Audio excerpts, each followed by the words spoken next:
السلام عليكم ورحمة الله وبركاته. إن الحمد لله نحمده ونستعينه ونستغفره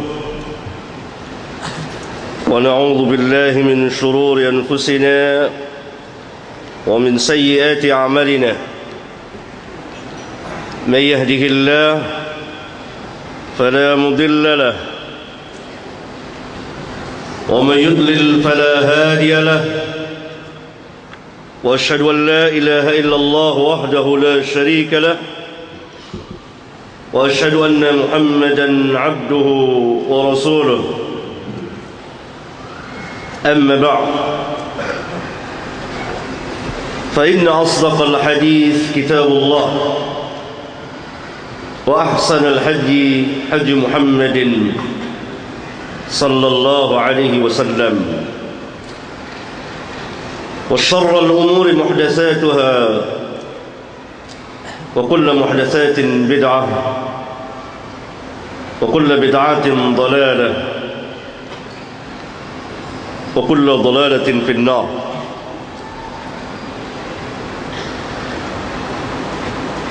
Ikhwan dan akhwat yang saya muliakan,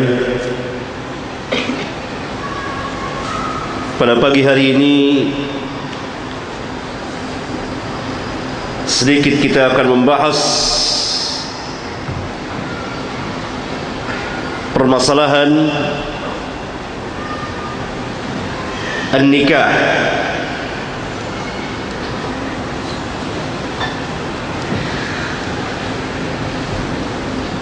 Nama yang sangat besar sekali,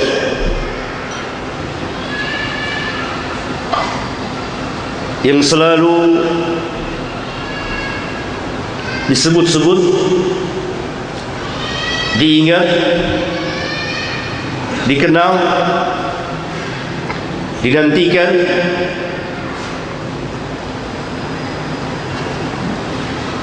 oleh manusia,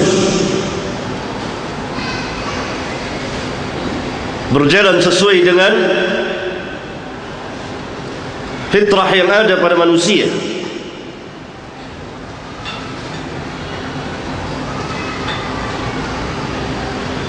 Karena Allah Subhanahu wa ta'ala telah memfitrahkan kecondongan masing-masing pihak antara laki dengan wanita.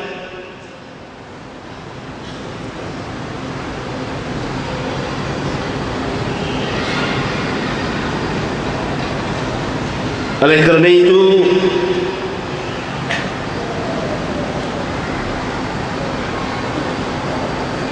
pernikahan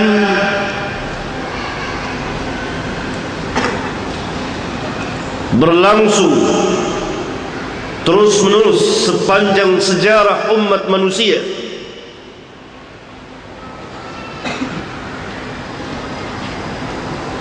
Dari dahulu sampai hari ini,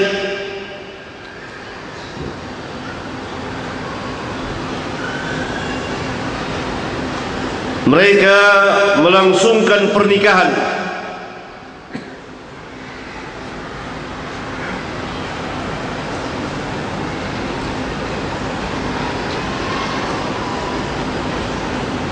datang Islam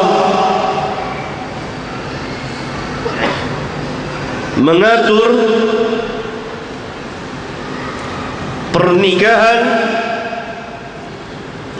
dengan sebaik-baik aturan.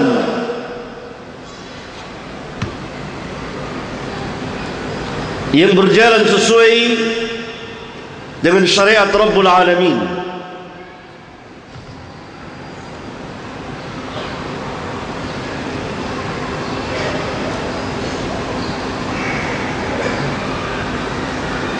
Tetapi Islam tetap mensahkan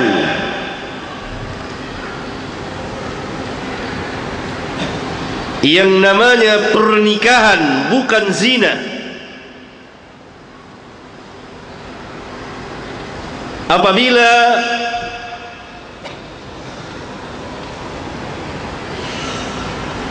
suami istri, orang di luar Islam, non muslim, masuk Islam,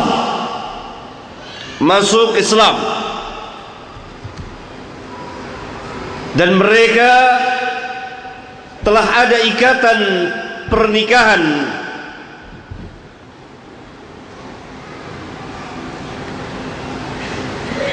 mereka masuk Islam bersama pernikahan mereka, perkawinan mereka yang sebelumnya tidak diulang lagi, tidak dibatalkan,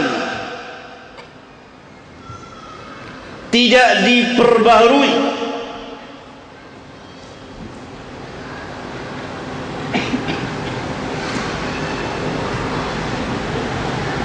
Berdasarkan para sahabat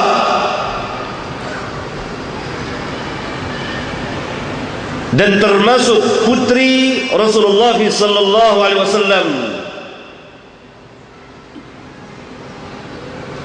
yang nikah sebelum diutusnya, diangkatnya Rasulullah sallallahu alaihi wasallam menjadi rasul.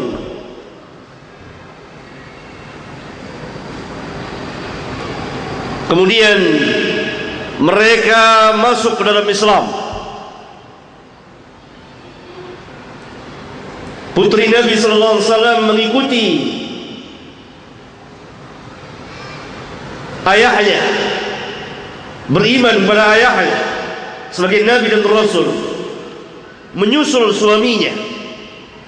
Maka Nabi sallallahu alaihi wasallam tidak memperbaharui pernikahannya, dianggap sah.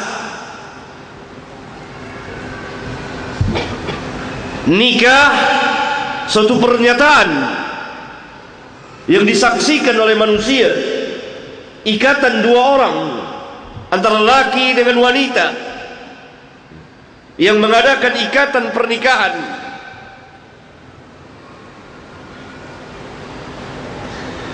Sesuai dengan agama mereka ketika itu, cara-cara yang mereka anut, cara-cara yang mereka yakini. Tetapi mereka menganggap itu sebagai pernikahan,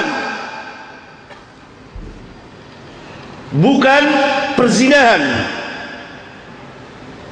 Maka ketika mereka masuk ke dalam Islam, tidak diperbaharui lagi pernikahannya, disahkanlah pernikahannya itu.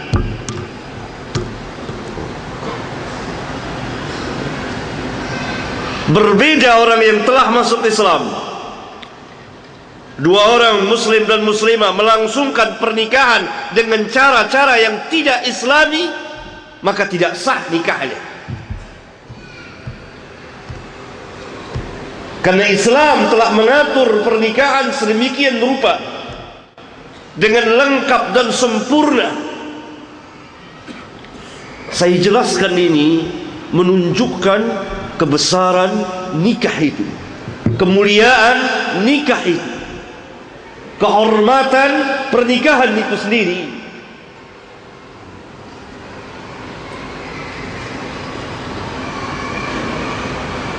Sampai pernikahan orang di luar Islam yang kemudian masuk ke dalam Islam tetap diakui oleh Islam, karena mereka menamainya nikah. Mereka melaksanakan pernikahan, mereka melaksanakan perkawinan, walaupun itu sesuai dengan adat keyakinan agama yang ada pada agama mereka.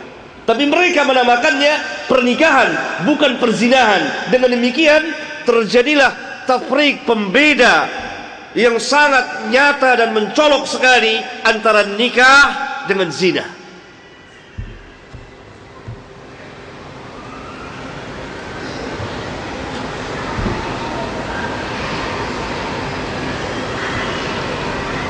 Dan kita pun mengetahui kebesaran an-nikah itu sendiri.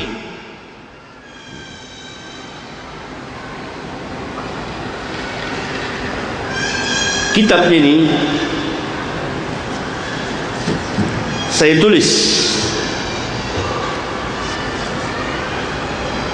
dalam rangka yang saya tulis dengan ringkas, yang memang untuk meringkas dan menyingkat perkataan ahli ilmu. tentang masalah pernikahan ini yang memang sangat didambakan khususnya oleh para syabab, para pemuda.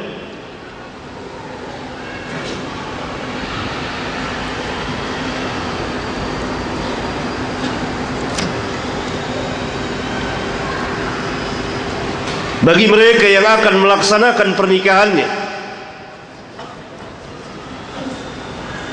penuh dengan penantian, bagi mereka yang sedang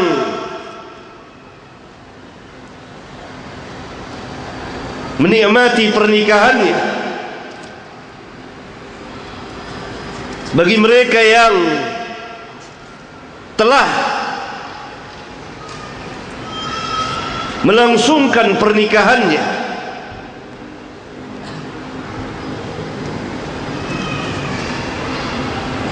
tinggal kenangan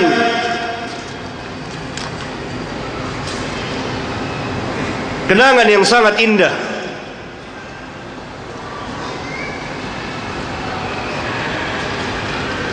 Oleh karena itu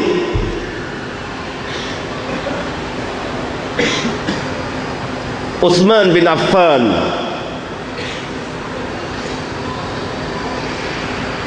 sahabiyun jalil, termasuk dari salah satu al-khulafa'ur rasyidin al-mahdiyyin, bahkan digelari, dijuluki Dzun Nurain, yang mempunyai dua cahaya, karena telah menikahi dua orang putri Nabi yang mulia sallallahu alaihi wasallam.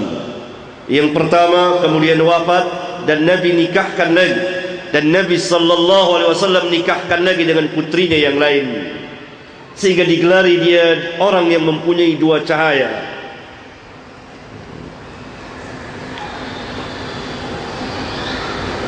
Pernah berkata kepada Ibnu Mas'ud, sahabiyun jalil, sahabat besar radhiyallahu anhuma, dan kedua-duanya Utsman dan Ibnu Mas'ud termasuk orang-orang yang Allah firmankan was-sabiquna as-sabiquna al-awwalun minal muhajirin, orang-orang yang pertama-tama, yang terdahulu dari kaum muhajirin.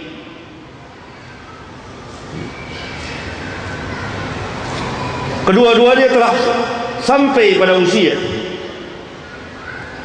ada umur. Maka pada satu hari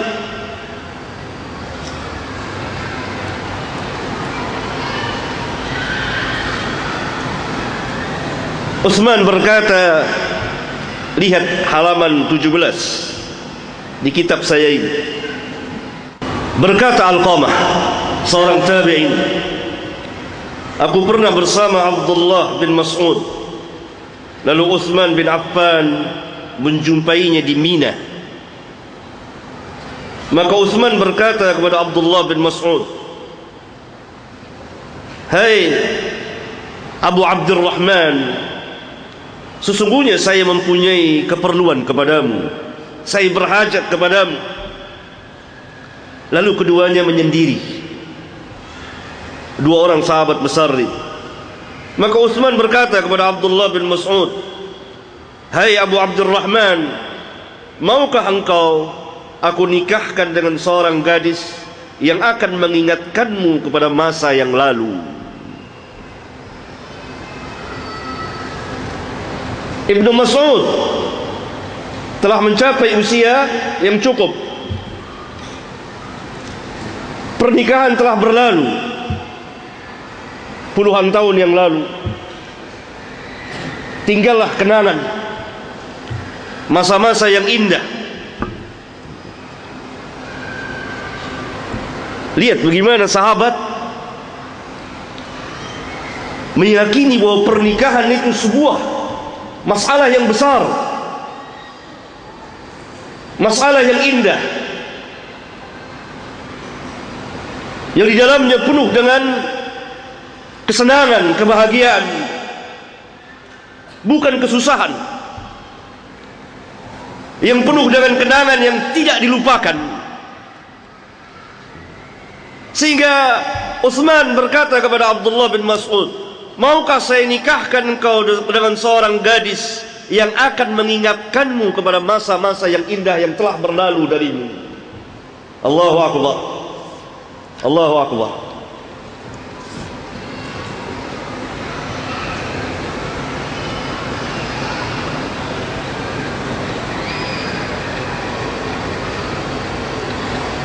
Jadi pernikahan sangat dimuliakan oleh para sahabat ridwanullah alaihim jami'an.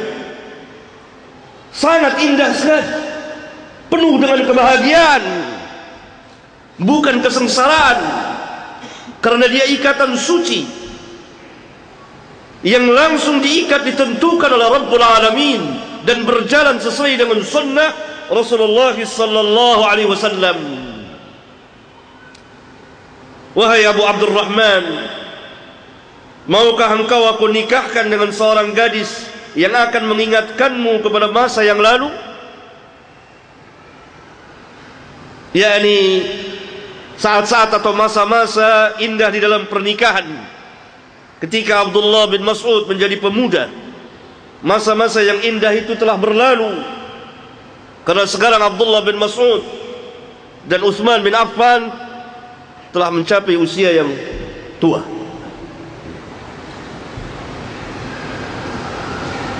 Tapi tetaplah para sahabat memuliakan pernikahan itu.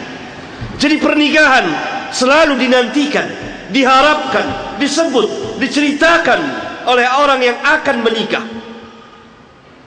Dan bagi mereka yang saat ini sedang menikmati pernikahannya, sedang melangsungkan pernikahannya, maka dia menjalani saat-saat indah. Bagi mereka yang telah berlalu pernikahannya, puluhan tahun, orang-orang tua kita, maka saat-saat itu tidak pernah mereka lupakan. Saat-saat yang sangat indah.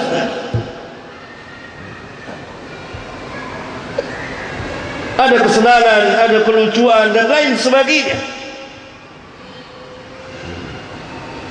namun tidak dirasakan dan tinggal kenangan untuk sebagian manusia. Maka Utsman bin Affan, sahabiyun jalil, ingin memberikan kebaikan kepada Abdullah bin Mas'ud. Mau engkau kembali lagi? Karena saat itu menurut sebagian riwayat Utsman pun menikah di Mina itu. Maka dia datang panggil, saya punya hajat kepadamu. Maukah saya nikahkan engkau? Dia akan kembali lagi engkau kepada masa yang telah lalu. Jadi rumah tangga dalam Islam, pernikahan, kemudian membina rumah tangga dalam Islam, kesenangan demi kesenangan, kebahagiaan.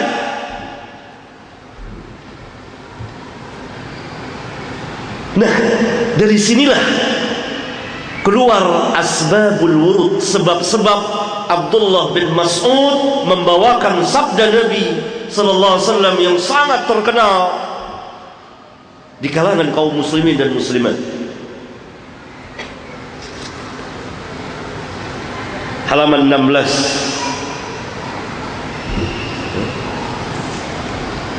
An Abdullah qala lana Rasulullah sallallahu alaihi wasallam, ya ma'syar asy-syabab, man istata'a minkum al-ba'a falyatazawwaj fa innahu aghaddu lil-basar wa ahsanu lil-farj. وَمَنْ لَمْ يَسْتَطِعْ فَعَلَيْهِ بِالصَّوْمِ فَإِنَّهُ لَهُ وِجَاءٌ. Sabda yang suci dan mulia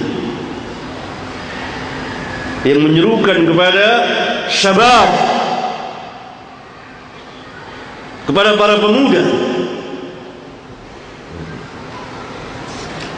untuk segera falyatazawwaj. Barang siapa yang mempunyai kemampuan, barang siapa yang telah mampu, kemampuan yang ada sesuai dengan kebiasaan adatnya, secara nisbi tentunya, kurang bagi seseorang, cukup bagi yang lain, cukup bagi yang lain, kurang bagi yang lain lagi. dan begitulah seterusnya. Nisbi. Tidak ada ukuran yang pasti. Tetapi yang pasti adalah kewajiban memberi nafkah kepada istri, kepada keluarga.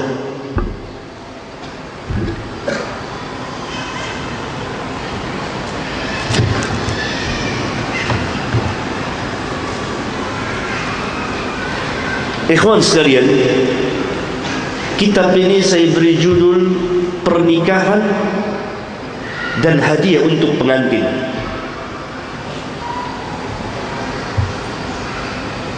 Para ulama mengatakan bahwa para penulis hendaklah memberikan judul kitabnya sesuai dengan isinya.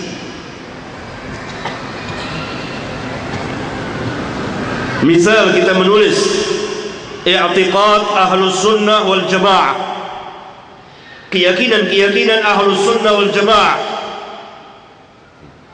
tetapi isinya adalah keyakinan yang sesat, yang sangat menyimpang dari keyakinan ahlus sunnah wal jamaah. Antara judul dengan isi sangat jauh. Pernikahan, karena seluruh isi kitab ini membahas tentang pernikahan.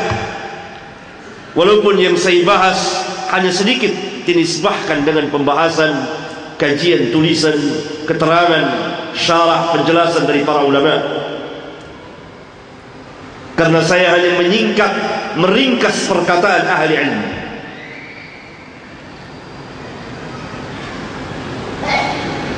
Setelah akad nikah, tentu keduanya menjadi pengantin, menjalani hari-hari di mana keduanya baru saja melaksanakan akad nikah. Maka di antara yang disukai adalah memberi hadiah kepada pengantin. Seolah-olah kitab ini merupakan pembahasan hadiah ilmiah dan amaliyah kepada mereka yang akan menjadi pengantin. Dan saya ambil judul yang kedua, hadiah untuk pengantin, dari hadis Rasulullah SAW, di mana para sahabat menghadiahkan sesuatu kepada Rasulullah SAW yang ketika itu menjadi pengantin bersama dengan Zainab radhiyallahu taala anha. Lihat halaman 298, pasal yang ke-48.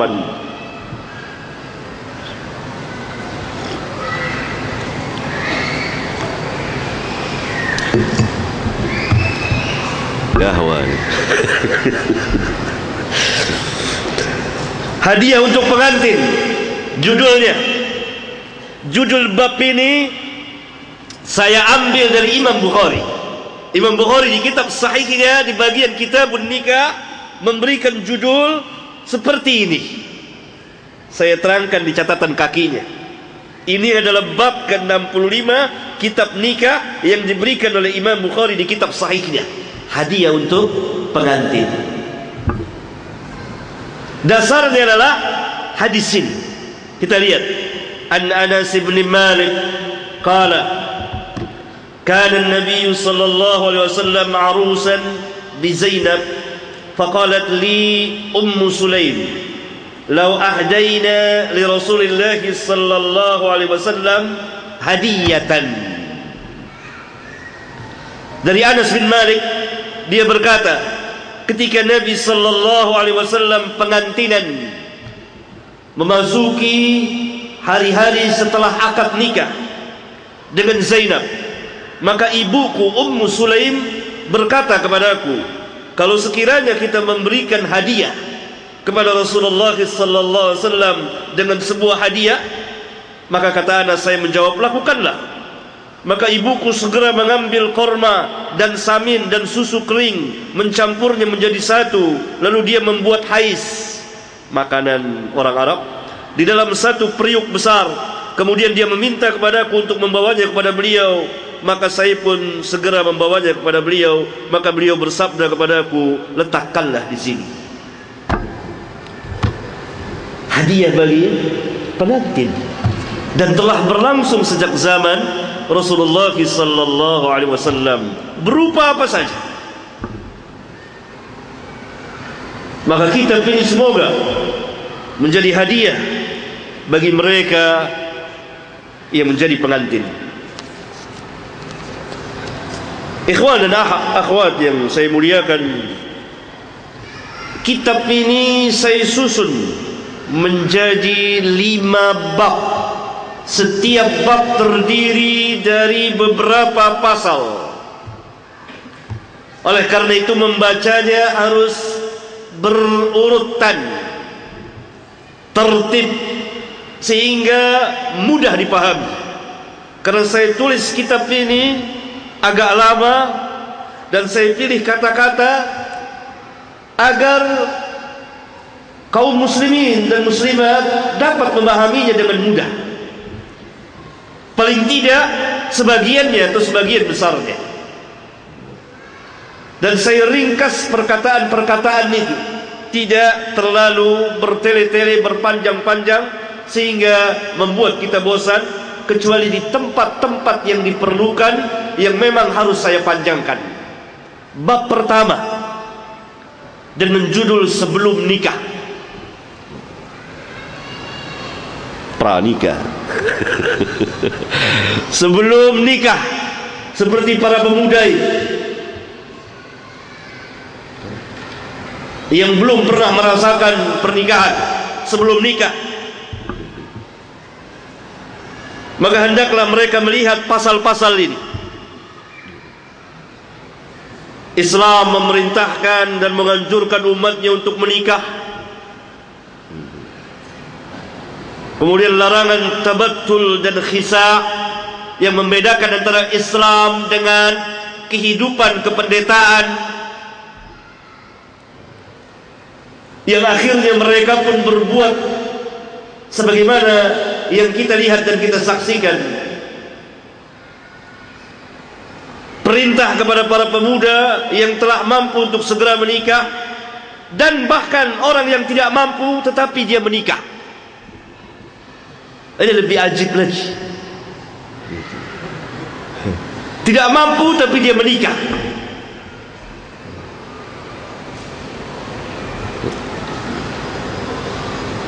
Jumlah wanita yang dinikahi berapa dalam Islam? Terangkan. Kemudian pasal disukai memperbanyak istri. Kemudian wanita-wanita yang haram dinikahi. Kemudian telah dihalalkan laki-laki muslim menikahi wanita ahli kitab, dan telah diharamkan menikahkan wanita muslimah dengan laki-laki non-muslim secara umum dan mutlak kepada laki-laki ahli kitab dan seluruh laki-laki musyrik. Di sini saya panjangkan pembahasannya karena salah satu firqah sesat dalam Islam. Bahkan sebagian ulama telah mengeluarkan dari 73 di dalam umat ini, yaitu Rafidah Syiah, mengharamkan kaum muslimin menikahi ahlul kitab, yang menyalahi madhab ahlus sunnah wal jamaah. Bukan sebuah anjuran untuk menikahi ahlul kitab, tidak, tapi hukum harus dijelaskan. Apa yang Allah halalkan harus dikatakan halal, apa yang Allah haramkan harus dikatakan haram. Tidaklah seorang muslim itu dianjurkan untuk menikahi perempuan-perempuan ahlul kitab, tidak. Apalagi masyarakat kita yang tinggal di Indonesia ini, masyarakat kaum muslimin, di mana muslimahnya lebih banyak dari kaum musliminnya. Tidak patut tentunya kita mencari wanita ahlul kitab. Kemudian beberapa pernikahan yang fasid, yang terlarang. Kemudian bagaimana memilih pasangan. Kemudian apa yang dimaksud dengan sekufu, persamaan di dalam pernikahan yang hanya ada pada ketaatan beragama dan akhlak. Kemudian disukai menikahi gadis, perawan, kecuali kalau ada sebab atau maslahat yang membuat dia menikahi janda. Dibahas. Kemudian disyariatkannya nazar ketika akan meminang, baik sebelum meminang maupun setelah meminang. Nazar, dan apa saja yang dimaksud dengan nazar saya menjelaskannya. dan seterusnya dari pasal-pasal bab yang pertama. Kemudian bab yang kedua, ketika akad nikah, terjadinya akad nikah, apa-apa saja dan bagaimana akad nikah itu, dan adanya khutbah nikah. Apa hukum khutbah nikah itu yang sebagian kaum muslimin bersikap melampaui batas sehingga menganggap itu suatu perbuatan yang wajib, khutbah nikah itu, padahal bukan sesuatu yang wajib. Oleh karena itu saya berikan pasal hukum khutbah nikah tidak wajib.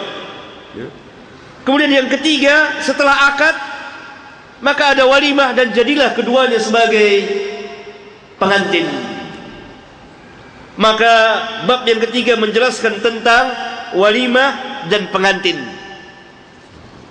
Disyariatkannya walimah, bolehnya mengadakan walimahan atas sebagian istri lebih banyak makanannya dari sebagian istrinya yang lain. Bolehnya berwalimah dengan makanan yang sedikit atau sederhana sesuai dengan kemampuannya. Bolehnya mengundang banyak orang ketika walimahan, membantu orang yang akan berwalimah, dan seterusnya dari hukum-hukum walimah dan pengantin. Kemudian bab yang keempat, ketika keduanya menjadi pengantin bersama adabuz zifaf, adab-adab sebagai pengantin. Demikian aturan Islam, sangat indahnya, sangat lengkapnya. Ketika keduanya menjadi pengantin, dan adab-adab pengantin itu bagaimana? Di antaranya apa yang dilakukan dan diucapkan pengantin laki kepada pengantin perempuan ketika keduanya bertemu. Dengan nama Allah didoakan, berlindung dari kejahatannya, dan seterusnya.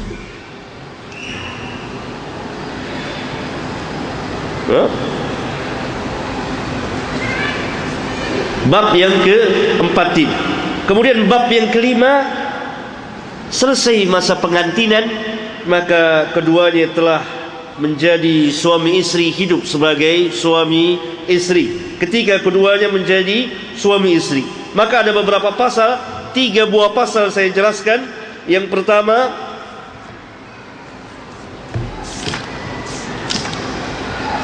keluarga dan rumah tangga muslim.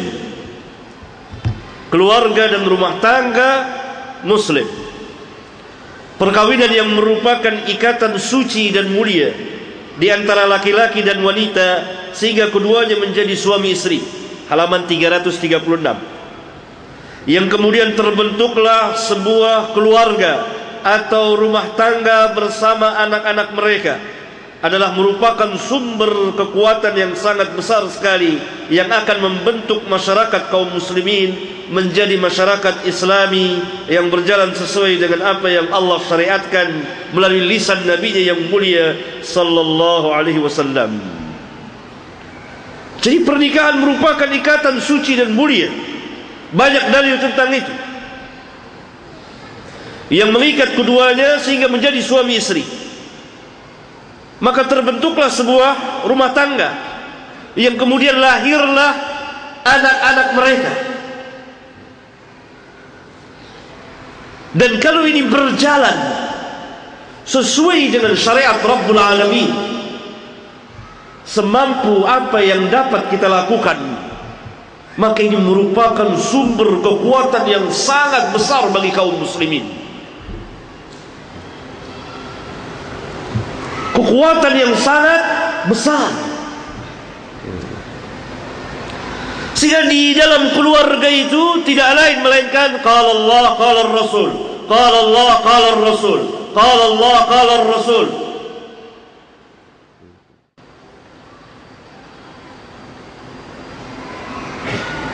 Dari suami, dari istri kepada anak-anak mereka dan seterusnya. Kalau setiap keluarga muslim seperti ini, ada berapa juta keluarga muslim, maka itu merupakan kekuatan yang sangat besar.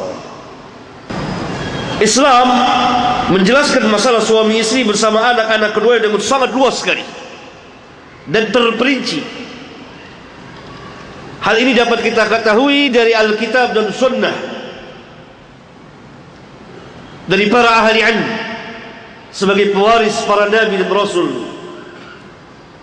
Di antaranya adalah, pertama, Islam menjadikan ikatan suami istri agar keduanya dapat tinggal dengan tenang dan tentram. Ayatnya telah sama kita hafal. Wa min ayatihi an khalaqa lakum min anfusikum azwajan litaskunu ilaiha wa ja'ala bainakum mawaddatan wa rahmah inna fi dzalika laayatin liqaumin yatafakkarun.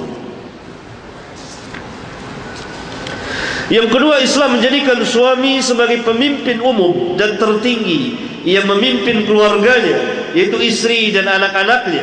Suami bertanggung jawab penuh di dalam kepemimpinannya itu, sedangkan istri sebagai pemimpin di rumah tangga suaminya dan anak-anak suaminya. Keduanya nanti pada hari kiamat akan ditanya oleh Allah tentang kepemimpinan mereka, sebagaimana telah disabdakan oleh Rasulullah SAW, kullukum ra'in wa mas'ulun an ra'iyatihi. Setiap kamu pemimpin dan akan ditanya tentang kepemimpinannya masing-masing. Yang ketiga, sebuah keluarga akan memperoleh kebahagiaan dan kesenangan dunia dan akhirat, insyaallah ta'ala, apabila mereka telah memenuhi beberapa persyaratan. Di antaranya yang terpenting adalah, pertama, masing-masing dari suami istri sebagai hamba yang memenuhi hak Allah dengan sebenar-benarnya. Kalau salah satu dari keduanya tidak memenuhi hak Allah, maka terjadilah kegoncangan dan kerusakan yang sangat dahsyat di rumah tangga itu. Karena yang satu taat, yang satu durhaka.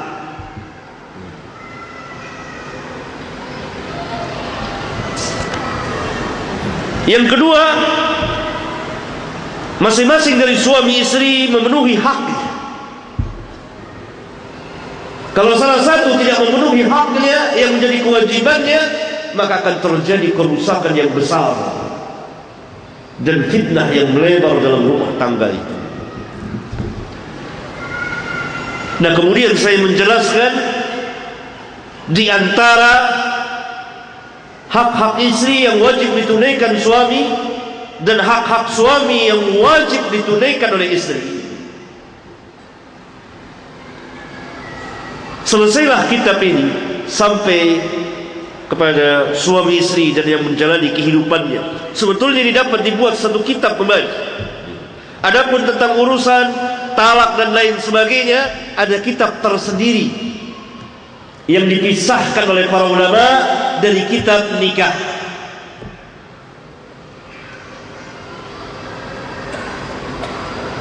Ikhwan dan akhwat yang saya muliakan, itulah isi, ringkasan isi dari kitab ini. Terdiri dari 5 bab. Setiap bab terdiri dari beberapa pasal. Saya kira dan saya berharap semoga kitab ini memadai, cukup bagi umumnya kaum muslimin, khususnya mereka yang akan melangsungkan pernikahan. Walaupun kitab ini secara umum, baik untuk khususnya yang sebelum, baik yang telah menikah atau akan menikah, yang belum pernah menikah, yang telah pernah menikah, karena ini pernikahan akan berlangsung terus menerus sepanjang hayat kehidupan manusia. Walaupun para pemuda tentunya yang hadir di sini insyaallah taala sangat berhajat tentang hukum-hukum pernikahan, mereka harus mengetahuinya, mereka harus memahaminya, dan mereka harus bertanya kepada ahli ilmu. Karena pernikahan bukan main-main. Pernikahan adalah kesungguhan. Pernikahan adalah sebuah masalah yang besar, sebuah perbuatan yang besar, dan di dalamnya penuh dengan ganjaran, penuh dengan pahala.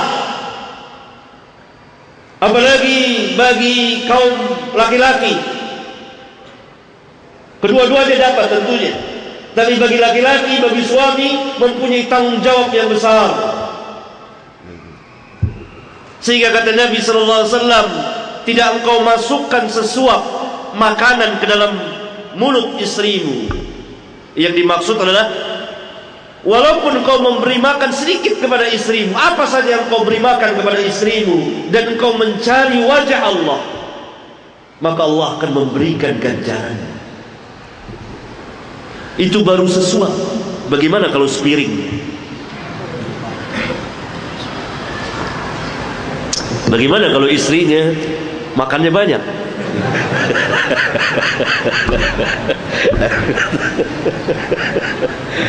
Penuh dengan ganjaran, tetapi dengan syarat mencari wajah Allah, tidak merasa beban, ikhlas.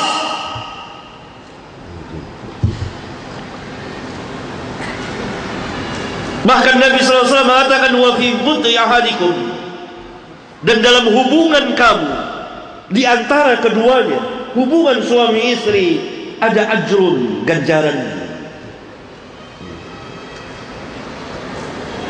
dan lain-lain. Belum lagi yang besar lagi, pendidikan, al-amru bil ma'ruf wal nahyu 'anil munkar. Belum lagi nanti lahir anak-anak.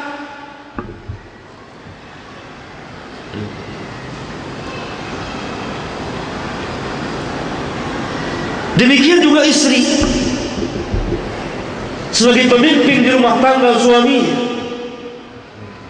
yang melayani suaminya, yang berkhidmat kepada suaminya, melayani anak-anak suaminya.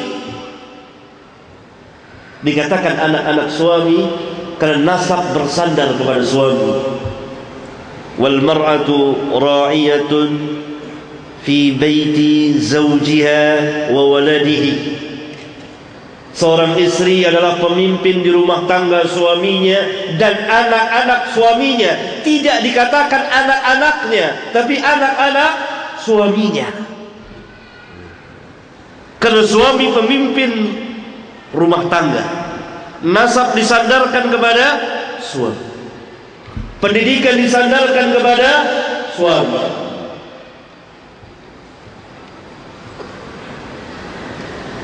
Istri, suami menyerahkan kepada istri, istri yang melayani dan mendidiknya, sehingga dia bertanggung jawab istri di rumah tangga suaminya dan pada anak-anak. Dan kalau ini dijalani, maka ganjarannya besar sekali.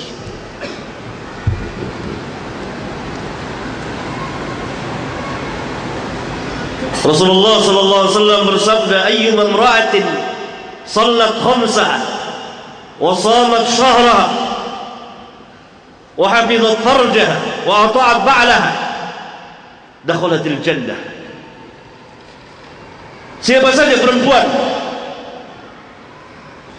yang salat 5 waktu, saum di bulan Ramadan, memelihara kehormatannya, taat kepada suaminya, pasti dia akan masuk surga.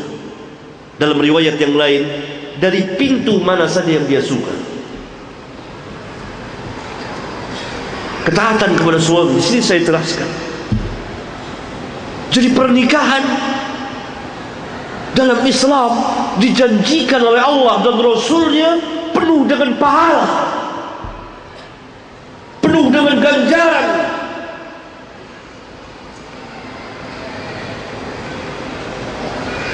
Sehingga pemuda-pemuda yang hadir saat ini, yang memang sudah lama sekali mengidam-idamkan pernikahan, tetapi takut, laksanakan. Pulang dari taklim ini, siap-siap. Pemuda-pemuda yang belum pernah merasakan pernikahan, yang di dalamnya penuh dengan keindahan, penuh dengan ganjaran.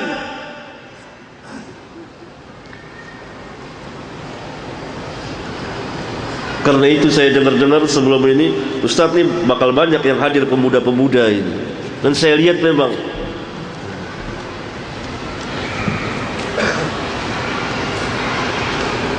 pelajari hukum-hukumnya.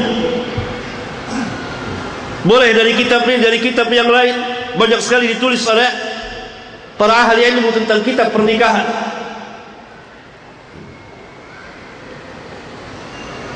Sehingga Nabi SAW langsung mengatakan, ya ma'syar syabab, wahai para pemuda. Bab yang pertama, pasal yang pertama, Islam telah memerintahkan Islam telah memerintahkan dan menggembarkan umatnya untuk menikah. Dari firman Allah tabaraka wa taala, wa ankihul ayama minkum was-salihin min ibadikum wa imaikum iyakunu fuqara yughnihimullahu min fadlih wallahu wasi'un alim. Dan nikahkanlah orang-orang yang sendirian, yang belum menikah di antara kamu, dan orang-orang yang saleh dari hamba-hamba sahaya kamu, yang laki-laki, dan hamba-hamba sahaya kamu yang perempuan. Dan jika mereka miskin, niscaya Allah akan memberikan kemampuan kepada mereka dari sebagian karunia-Nya. Dan Allah maha luas pemberiannya lagi maha mengetahui. Perintah Allah, wa ankihul ayama minkum, dan nikahkanlah orang-orang yang sendirian, yang belum menikah. Nikah, baik dia bujang, gadis, janda, duda, sendirian. Wa ankihul ayama minkum. Ayat yang kedua, fankihu ma taba lakum minan nisa'i mathna wa thulatha wa ruba'. Nikahi yang kamu suka dari wanita-wanita yang mana saja. Fankihu ma taba lakum minan nisa'. Nikahi yang kamu suka dari wanita-wanita. Wanita yang mana saja yang kamu suka. Sehingga karena itu Islam tidak membolehkan pernikahan dipaksa menikah dengan orang yang dia tidak suka. Seorang wanita tidak menyukai laki-laki, dipaksa oleh ayahnya, maka pernikahannya dapat dibatalkan. Demikian juga laki-laki ini tidak suka dengan wanita yang dikehendaki oleh orang tuanya, dipaksa. Akhirnya terjadi keretakan dan kerusakan dalam rumah tangga. Karena itu Rabbuna mengatakan, fankihu ma taba lakum, yang kamu suka. Yang kamu tidak suka ya jangan. Masna, 2, 3 atau 4. Fa in khiftum alla ta'dilu fawahidatan aw ma malakat aymanukum dzalika adna alla ta'ulu. Maka jika kamu khawatir tidak sanggup berlaku adil di antara istri-istri kamu, maka nikahilah hamba sahaya kamu. Maka cukup satu atau kamu memiliki hamba sahaya. Maka jika kamu tidak khawatir atau takut tidak bisa berlaku adil di antara 2, 3, 4 orang istrimu, maka cukup satu atau hamba sahaya kamu. Yang demikian lebih dekat agar kamu tidak berlaku aniaya. Kemudian hadis-hadis Rasulullah sallallahu alaihi wasallam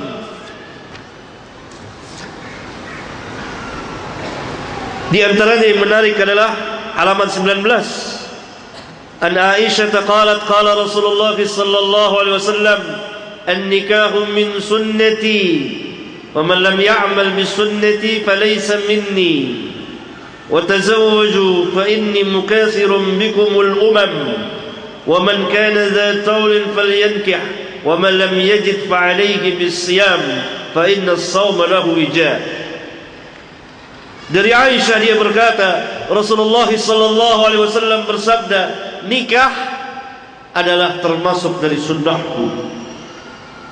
Nikah merupakan sunnahku, yaitu perjalanan kehidupanku, perjalanan al-anbiya wal mursalin. Barang siapa yang tidak mengamalkan sunnahku, maka dia bukan dariku, dari orang yang mengikuti sunnahku.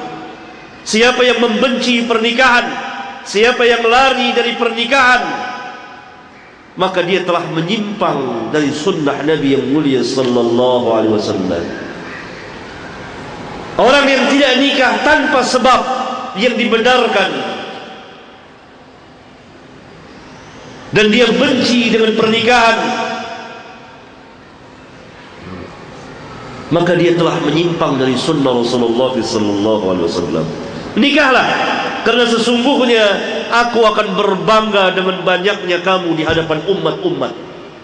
Nikah, karena dengan nikah akan melahirkan anak. Maka Nabi SAW berbangga di hadapan para nabi, di hadapan umat-umat nanti pada hari kiamat, karena umatnya begitu banyak. Maka nikah dan mempunyai anak memenuhi keinginan Nabi yang mulia sallallahu alaihi wasallam.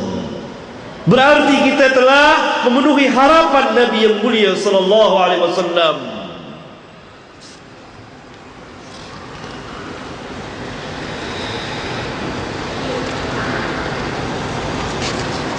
Oleh karena itu di pasal yang kedua, larangan tabattul dan khisa'. Islam sangat melarang.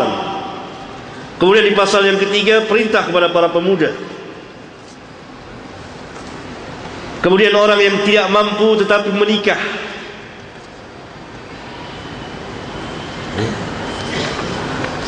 Saat itu dia tidak mampu, karena ketidakmampuan seseorang relatif. Oleh karena itu pasal yang keempat dengan judul orang yang tidak mampu tetapi menikah sangat menarik sekali, dan disyarahkan, dijelaskan oleh sebagian ulama.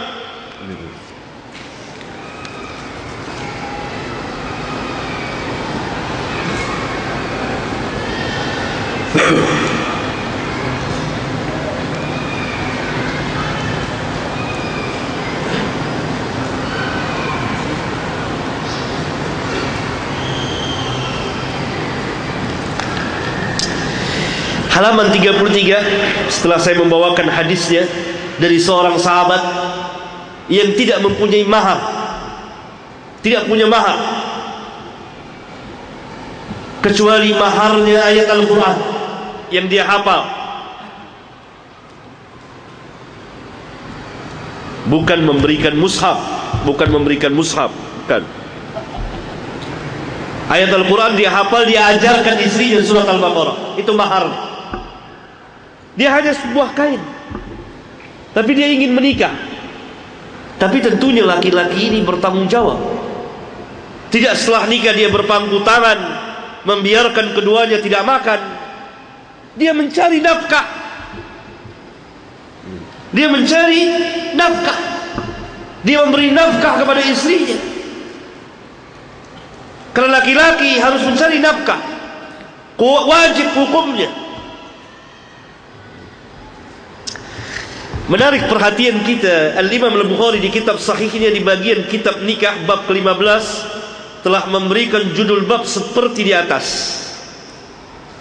Judul bab seperti ini, orang yang tidak mampu menikah. Saya tambahkan dengan kalimat tetapi, yang merupakan fikih pemahaman beliau yang sangat tinggi. Kemudian beliau mengatakan, yakni memberikan alasan kenapa orang yang tidak atau belum mempunyai kemampuan malah menikah. Karena berdasarkan firman Allah, iyakunu fuqara'a yughnihimullahu min fadli wallahu wasi'un alim. Jika mereka miskin, niscaya Allah akan memberikan kemampuan kepada mereka dari sebagian karunia-Nya. Ya. Kemudian Al-Imam meriwayatkan hadis di atas. Lalu pada halaman 35 di kitab saya ini, Al-Hafidh Ibnu Hajar menjelaskan maksudnya. Walhasil bahwa kemiskinan ketiga itu, yakni ketika akan menikah, tidak menghalanginya untuk menikah, karena mungkin saja dia akan memperoleh harta di kemudian hari. Penjelasan yang sangat menakjubkan dari Al-Hafidh yang mensyarahkan bab yang diberikan oleh Al-Imam Al-Bukhari. Orang yang tidak mampu menikah. Kenapa orang yang tidak mampu menikah? Dijawab oleh Imam Bukhari berdasarkan firman Allah tadi, jika kamu fakir, Allah akan memberikan karunia-Nya kepada kamu. Jadi pemuda-pemuda yang sudah lama menginginkan pernikahan, nikah. Asal bertanggung jawab, berani tampil sebagai apa? Rijal.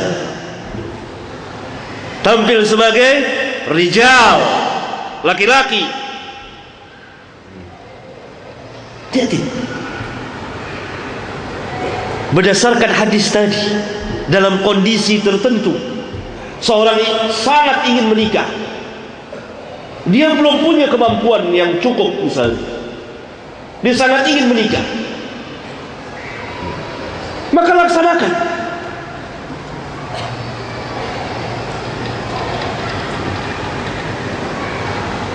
Ini keterangan dari Al-Imam Al-Bukhari dan disambut oleh Al-Hafidh Ibnu Hajar. Kenapa? Walhasil bahwa kemiskinan ketika itu, perhatikan baik-baik, bahwa kemiskinan ketika itu, yakni ketika akan menikah, tidak menghalanginya untuk menikah. Kenapa?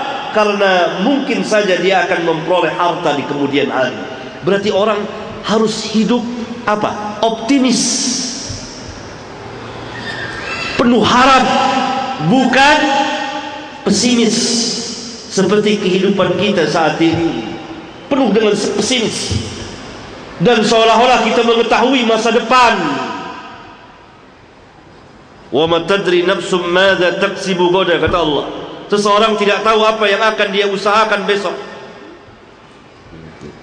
Bisa jadi sekarang miskin, insyaallah besok kaya, cukup. Bisa jadi sekarang ketika nikah pas-pasan, bahkan ada kalanya dia ngutang. Ketawa dia. Tetapi di dalam kitab ini saya berikan bab membantu orang-orang yang akan berwalimah. Ada ikhwan mau berwalimah tapi kurang, maka satu ganjaran yang besar kita membantunya dengan menjaga kehormatannya, dengan tetap menjaga kehormatan dia. Ketika Ali bin Abi Thalib dibantu oleh sahabat yang lain, maka saya cantumkanlah pasal itu, membantu orang yang akan berwalimah.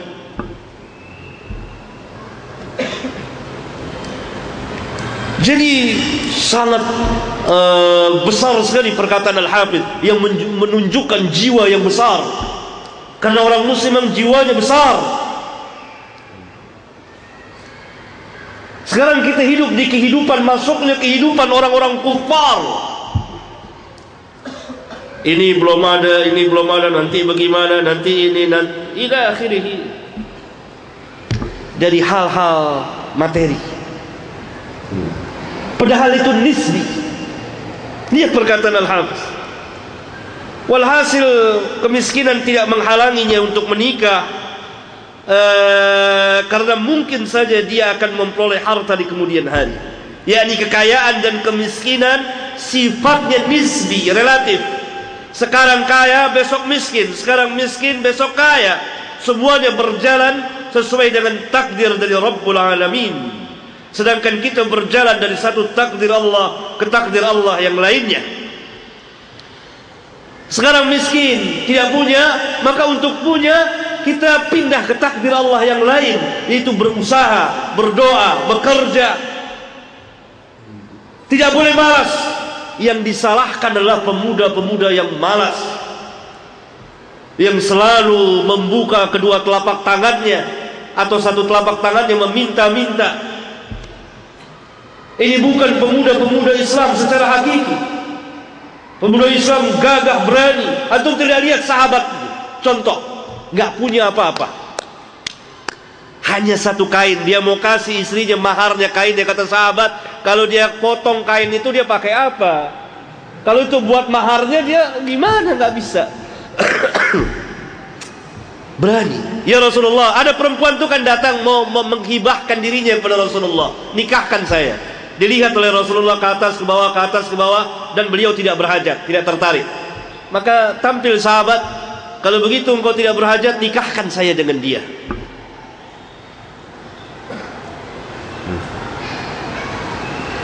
Pulang ke rumahmu, cari apa mahar. Balik lagi, nggak ada. Pulang lagi, hatta sebuah cincin besi, hatta cincin besi nggak punya. Hatta cincin besi nggak punya. Yang ada ini kain saya. Kata sahabat yang ada di situ, kalau kain itu diberikan kepada perempuan itu, dia pakai apa? Kalau tidak diberikan, perempuan ini apa maharnya? Bingung. Semua terdiam. Diam. Perempuan itu diam, laki itu diam, Nabi diam, sahabat diam. Dia nggak punya apa-apa. Bingung. Sudah berulang kali ke rumahnya, nggak ada apa-apa di rumahnya. Hatta sebuah cincin besi nggak ada. Dia modal apa? Keberanian. Tapi berani yang terarah, berani yang bertanggung jawab. Karena dia tahu syariat Islam. Begitu saya nikah, dia jadi istri saya, tanggung jawab saya. Saya harus memberi makan kepadanya, mencari nafkah. Lalu dia mau pergi, Pak. Engkau hafal ayat ini, hafal di luar kepala, di luar kepala. Saya nikahkan engkau dengan mahar yang ada padamu. Nikah. Hanya maharnya hafalan ayat Quran. Allahu Akbar. Allahu Akbar.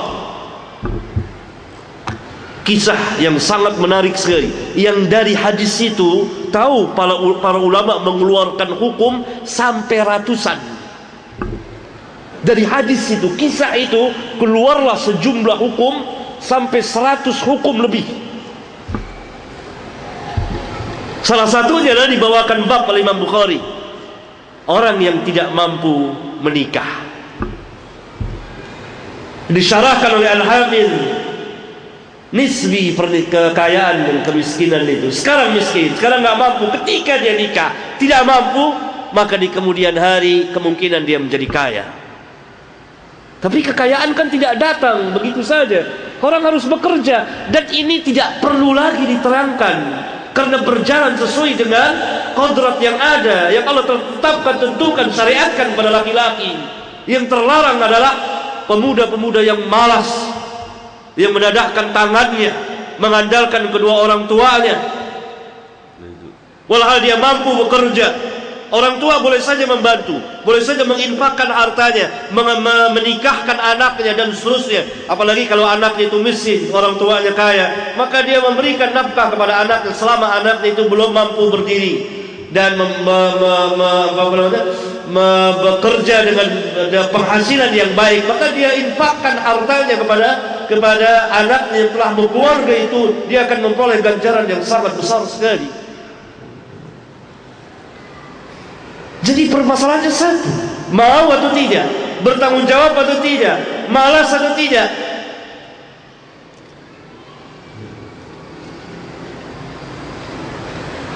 Kita menyaksikan di hadis itu kehidupan para sahabat ridwanullah alaihim jami'an. Berani dan tidak takut dalam hidup ini. Sama sekali tidak takut. Itu enggak punya gelar, enggak punya apa. Sahabat itu nggak punya apa-apa, berani. Apa terbayang di pikiran kita gimana nih makannya? Ya. Tidak masuk di logikanya orang yang hidup pada zaman sekarang, tapi masuk di akalnya seorang muslim.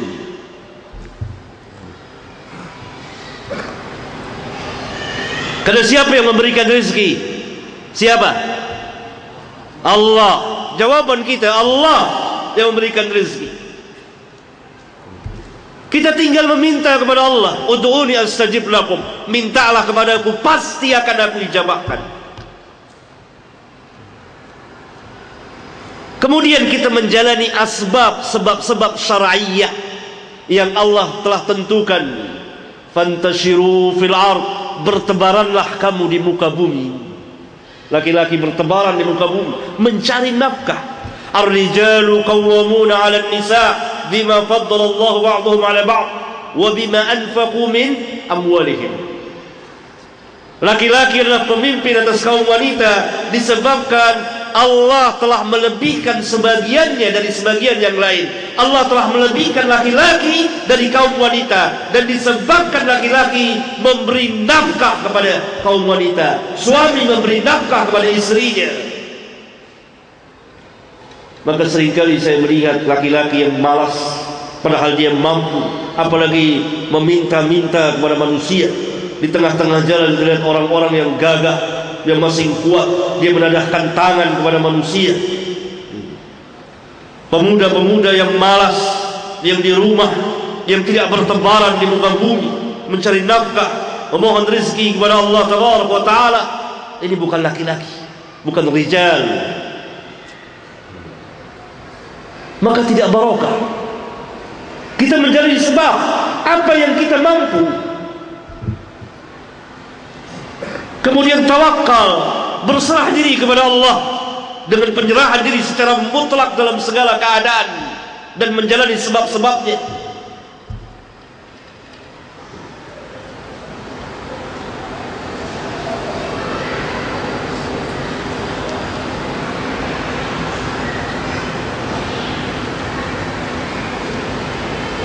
Dan qanaah, menerima apa adanya.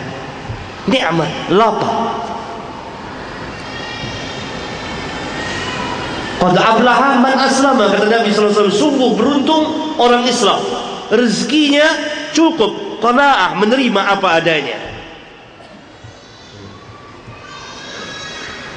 Ini penjelasan yang sangat menarik. Saya terangkan ini karena begitu banyak pertanyaan, begitu banyak keluhan. Pemuda-pemuda lari dari pernikahan karena dihantui begitu banyak permasalahan, sehingga kalau ditimbang-timbang, diukur-ukur, maka sepanjang hayatnya dia tidak akan pernah menikah. Dan ini merupakan musibah yang sangat besar pada diri orang itu, pada masyarakat kaum muslimin secara umum. Sehingga begitu banyak perkara-perkara yang menghantuinya. Ada ini, ada itu, ada ini, ada ini. Saya sering ditanya. Maka kalau ditimbang-timbang, diukur dengan mizan, ini nggak bakal bisa nikah. Tidak bakal bisa nikah. Untuk selesai masalah ini sampai akhir hayatnya belum selesai. Dan terbukti sebagian kaum muslimin mengatakan, Ustaz, ini dia tidak nikah. Sudah sekarang umur hampir 70 tahun. Bukan karena uzur, misalnya sakit atau lain-lain sebab yang membuat dia tidak menikah, bukan. Tapi karena apa? Takut. Belum ini, belum itu, belum ini. Kalau begitu, perkiraan saya tidak jauh dari kebenaran. Sampai di penghujung umurnya, bukan karena uzur, tapi karena banyak masalah di hadapannya yang menghantuinya. Dia harus selesaikan ini. Ada beberapa masalah, itu sering ditanyakan. Maka saya katakan, umur antum habis, masalah ini belum selesai. Umur habis, masalah ini belum selesai. Karena memang tidak ada habisnya. Qadar Allah subhanallah, saya diberitahukan, walaupun tidak semua ini, tapi salah satu jadi kenyataan memang. Bagaimana seseorang dihantui begitu banyak perkara, sehingga dia menunda-nunda pernikahannya. Harus selesai dulu ini, harus punya ini, harus punya ini, harus ini, harus ini. Luar biasa. Mungkin sekarang 70-an. Ya, kurang lebih. Tidak nikah, akhirnya habis. Kerugian bagi dirinya terutama, dan secara umum bagi masyarakat kaum muslimin. Kalau setiap permasalahan itu ada saja, habis selesai satu masalah, hidup. Apa kita pikir hidup tidak ada masalah? Masalah. Semua masalah. Tapi ini dinul Islam, agama Allah, yang memberikan kebahagiaan kepada seorang mukmin, seorang muslim yang taat dunia dan akhirat. Yang tidak ada masalah di mana? Jannah, Jannatul Naim, baru tidak ada masalah. Selama di dunia tentu susah, senang, sakit, sehat dan seterusnya silih berganti. Tapi setiap permasalahan yang ada di rumah tangga, seorang suami berpikir ketika anak istrinya sudah tidur lelap, dia masih termenung, bagaimana saya harus beri makan anak istri saya. Ini enggak ada ajrun, ganjaran. Dia berusaha keras. Berapa banyak suami yang dia berpikir di malam hari ketika anak istrinya telah tertidur lelap, maka dia merencanakan pekerjaan ini. Nafkah apabila dijalani di jalan Allah, jalan yang halal. Dan disitulah salah satu kenikmatan yang sangat besar. Terasa kita sebagai pemimpin. Sadaqallahul azim, ketika Rabbuna mengatakan ar-rijalu qawwamuna 'alan nisa bima faddala Allah ba'dahum 'ala ba'd. Dan makin kita tahu ketinggian ajaran Islam, andai kata itu diserahkan kepemimpinan itu kepada istri, maka hancurlah rumah tangga, hancurlah masyarakat. Karena ketidaksanggupan wanita untuk berpikir lama. Dan bagaimana kita mengontrol istri dan anak-anak tentang ketaatan kepada Rabbul Alamin. Bagaimana lukanya hati seorang suami dan bapak yang melihat anak dan istrinya melanggar, yang tidak taat atau kurang atau tidak menjalani dan seterusnya. Ar-rijalu qawwamuna 'alan nisa, ajrun.